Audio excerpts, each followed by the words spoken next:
Berikutnya ada langkah-langkah penggunaan SIMRS yang tepat. Input data akurat.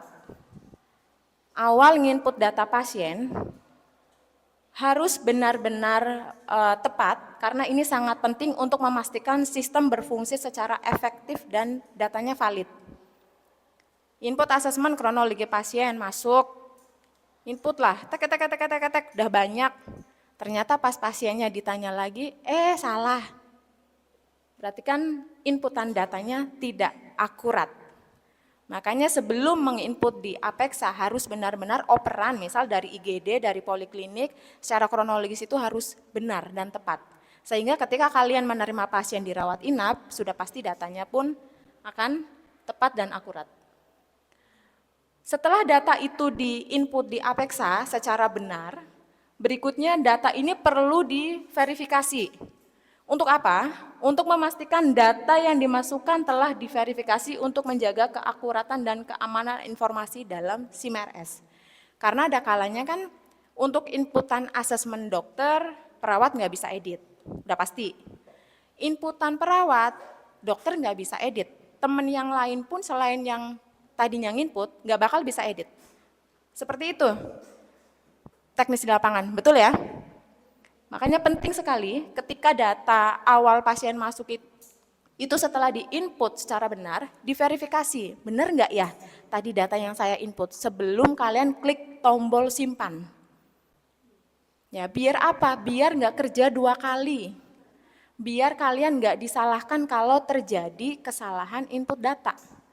Penting sekali untuk ngecek, udah benar nggak ya secara inputan, meskipun paham ya, di lapangan itu karena kadang jam 1:30 kalian operan ya, operan sampai 1 jam, habis itu operan keliling unit, baru mungkin bisa nongkrong depan laptop, untuk memastikan data-datanya sudah terinput atau belum, pasien baru asesmennya udah diinput atau belum.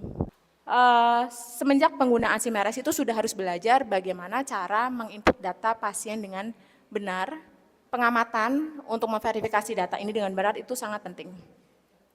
Kemudian berikutnya, setelah data diinput dan diverifikasi benar bahwa data itu benar atas nama pasien A, datanya dari mulai asesmen, diagnosa, dan inputan tindakan serta pemakaian alat dan lain sebagainya, data itu perlu dilaporkan.